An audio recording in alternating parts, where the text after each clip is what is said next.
Morning students, आज हम पढ़ते हैं बीकॉम फर्स्ट सेम का जो हमारा सब्जेक्ट है वो है हमारा बिजनेस कम्युनिकेशन।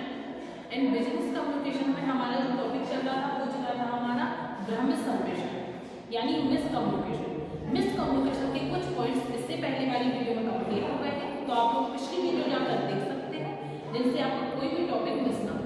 आज की वीडियो में हम आपको पढ़ाने वाले हैं संप्रेषण बाधाओं को दूर करने के लिए सुझाव, मतलब संप्रेषण जो बाधाएं हैं उनको दूर करने के लिए क्या क्या सुझाव है। तो सबसे पहले थोड़ा सा हम भ्रमित संप्रेषण के बारे में समझ लेते हैं कि भ्रमित संप्रेषण क्या होता है। देखिए, कम्युनिकेशन में हमेशा दो लोग होने चाहिए, एक बोलने वाला होता है और दूसरा सुनने वाला होता है।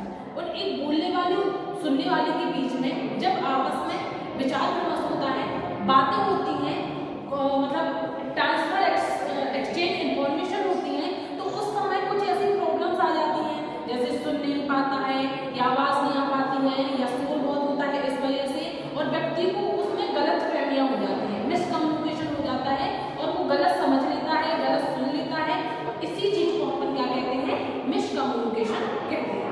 अब हम पढ़ेंगे संप्रेषण बाधाओं को दूर करने के लिए उपाय। सबसे पहले है स्पष्ट उद्देश्य। जो संप्रेषक होता है, सेंटर होता है, उसका एक स्पष्ट उद्देश्य होना चाहिए कि हमें ये बात कहनी है, इस उद्देश्य से कहना है, स्पष्ट तरीके से हम अपनी बात को बोले।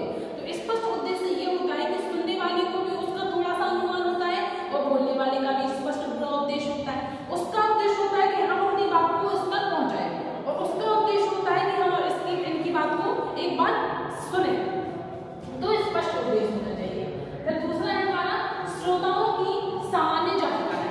श्रोताओं की सामान्य जानकारी मतलब नॉर्मल तो श्रोता को वैसे ही पता होता है कि ये बात होनी है, और फिर थोड़ा सा हम बात बता देते हैं तो उसको जो उनकी जो अंडरस्टैंडिंग है वो अच्छे से हो जाती है, जिससे भ्रमित संप्रेषण कम से कम होता है। फिर हमारा तीसरा सरल व स्पष्ट भाषा का प्रयोग। हम अपनी भाषा को सरल तरीके से बोलेंगे, स्पष्ट तरीके से बोलेंगे, जिससे हमें भी समझ में आ जाए और हमसे जुड़े 10 लोगों को भी आराम से समझ में आ जाए। इसमें हमारी जो मिसकम्युनिकेशन है इसकी पॉइंट्स कम से कम होगी। क्यों होगी? क्योंकि हम भाषा को सरल तरीके से बोलेंगे, जो लैंग्वेज हमारी यहाँ यूज होती है, और स्पष्ट तरीके से बोलेंगे, घुमा कर आगे बात नहीं करेंगे तो सामने वाले को भी हमारी बात समझ में आ जाएगी और हम बोल भी आसानी से लेंगे। फिर हमारा चौथा प्रभावपूर्ण श्रवणता। हमारी बात को सुनने के बाद व्यक्ति पर कोई प्रभाव पड़ना चाहिए कि हाँ ये बात को समझ गया, इसने बात को हमारी अंडरस्टैंड कर ली। जैसे हम आपसे कह रहे हो बेटा आपको स्टडी करनी है, आपके एग्जाम आने वाले हैं, हाँ मैम एग्जाम आने वाले हैं, स्टडी करनी है, तो ये क्या है, ये मैंने आपको बात बताई और उस बात को आपने अंडरस्टैंड कर लिया और मुझे भी समझ में आया कि मैंने अपनी बात बोली और आप मेरी बात को समझ गए। मतलब हमारे यहाँ कहीं भी मिसकम्युनिकेशन नहीं हुआ है।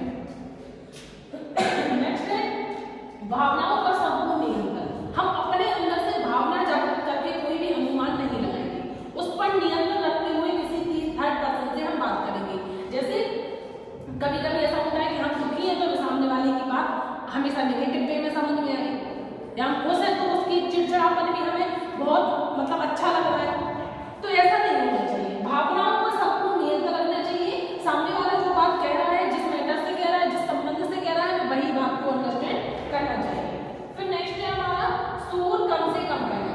हमेशा क्या होता है कि शोर की वजह से हम कुछ बातें सुन नहीं पाते हैं या कुछ बातें हम गलत समझ लेते हैं। तो जहां हमारा मतलब बात करने का हमारा उद्देश्य है तो वहां शोर कम से कम करना चाहिए। हमें भी अपनी फालतू बातों पर नियंत्रण रख के केवल काम की बात करनी चाहिए। जैसे संदेश की पूर्णता। संदेश हमेशा हमारा कंप्लीट होना चाहिए। बोलने वाला जो बोल रहा है उसका मैसेज है वो कैसा होना चाहिए, कंप्लीटली होना चाहिए, पूरा कंप्लीट होना चाहिए, आधा अधूरा इनकम्प्लीट मैसेज नहीं होना चाहिए। फिर है हमारा अनुकूल वातावरण। हमारा वातावरण ऐसा होना चाहिए, वो अनुकूल होना चाहिए, जहां हमारी बातों पर बोलने का माहौल हो और सुनने वाला भी इच्छुक हो। फिर शारीरिक भाषा का प्रभावी प्रयोग। हम बॉडी लैंग्वेज का भी प्रभावी अपना प्रयोग कर लेते हैं। उसके बाद है प्रतिपुष्टि का उचित प्रयोग। प्रतिपुष्टि मतलब इतनी सारी बातें जब हम किसी को बताएंगे तो हम फीडबैक का भी वेट करेंगे कि ये फीडबैक क्या दे रहा है। जैसे